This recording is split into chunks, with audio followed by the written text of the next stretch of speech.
Hello আমার ভালোবাসার মিষ্টি বন্ধুরা, আমার নাম রিমা। বয়স তখন ২৬। ছোটবেলা থেকেই জীবনটা খুব সহজ ছিল না। বাবা মারা যান তাড়াতাড়ি, মা আমাকে মানুষ করেছেন অনেক কষ্ট করে। পড়াশোনা শেষ করে বেসরকারি এক অফিসে চাকরি নিই। সংসারের টানাটানির জন্য শহরে একা থেকে কাজ করাই ছিল আমার একমাত্র উপায়। যে বাড়িতে ভাড়া থাকতাম, সেই বাড়ির মালিক মানুষ হিসেবে বাইরে থেকে খুবই ভদ্র মনে হতো। কথা বলার ভঙ্গি, সাহায্য করার মানসিকতা, সবকিছুতেই মনে হতো উনি একজন ভালো মানুষ। শুরুতে আমি তাকে যথেষ্ট সম্মান করতাম, কিন্তু ধীরে ধীরে কিছু বিষয় আমাকে অস্বস্তিতে ফেলতে শুরু করে। অকারণে ফোন করা, অপ্রয়োজনীয় খোঁজ নেওয়া, চোখে চোখে এমন দৃষ্টি যা সম্মানের নয়। আমি বিষয়গুলো এড়িয়ে চলতাম, মনে মনে ভাবতাম হয়তো আমারই ভুল বোঝা। এর মধ্যেই আমার চাকরিটা চলে যায়। কয়েক মাস ভাড়া ঠিকমতো দিতে পারিনি। সেই সময় বাড়িওয়ালাই আমাকে আশ্বাস দিয়েছিলেন, চিন্তা করতে নেই, সময় নাও। আমি কৃতজ্ঞ হয়েছিলাম। বিপদের সময় পাশে দাঁড়ানো মানুষকে ভালো মানুষ বলেই মনে হয়। কিন্তু সেই কৃতজ্ঞতার সুযোগ নিয়েই একদিন উনি এমন কথা বললেন, যা শুনে আমি স্তব্ধ হয়ে গিয়েছিলাম। উনি বললেন, আমাকে ভালোবাসেন, আমার দায়িত্ব নিতে চান, কিন্তু সেই ভালোবাসার শর্ত ছিল এমন, যা কোনো সুস্থ সম্পর্কের মধ্যে পড়ে না। আমি তখন মানসিকভাবে খুব দুর্বল, একা, নিরাপত্তাহীন, ভবিষ্যৎ নিয়ে ভীত। সেই দুর্বলতার সুযোগেই উনি ধীরে ধীরে আমাকে নিজের নিয়ন্ত্রণে আনার চেষ্টা করলেন।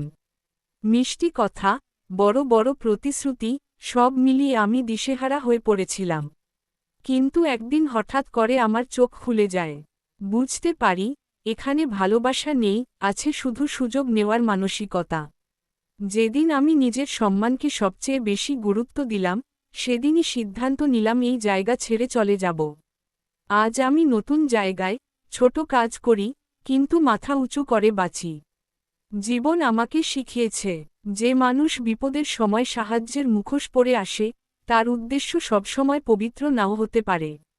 জায়গা বদলানোর পর প্রথম কয়েকটা দিন আমার জন্য খুব কঠিন ছিল। নতুন পরিবেশ, অচেনা মানুষ, অনিশ্চিত ভবিষ্যৎ, সব মিলিয়ে মনে হতো আমি যেন নিজের জীবন থেকেই ছিটকে পড়েছি।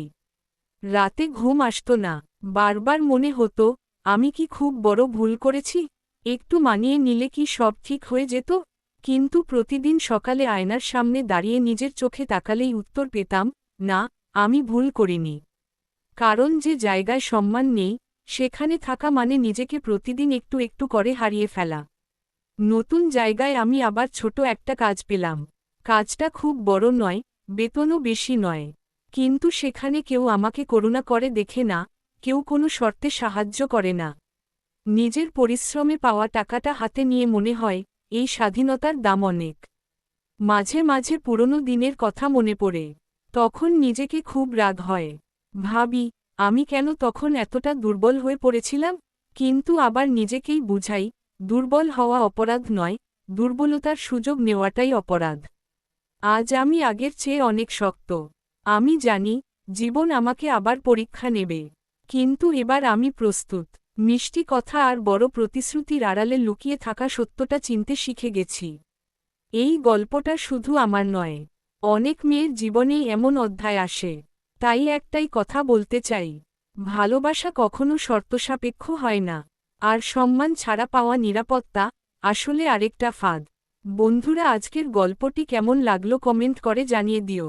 আর আমার চ্যানেলের অন্যান্য গল্পগুলো শুনে এসো, আর অবশ্যই ভিডিওটি লাইক দিয়ে চ্যানেলটি সাবস্ক্রাইব করে দিও।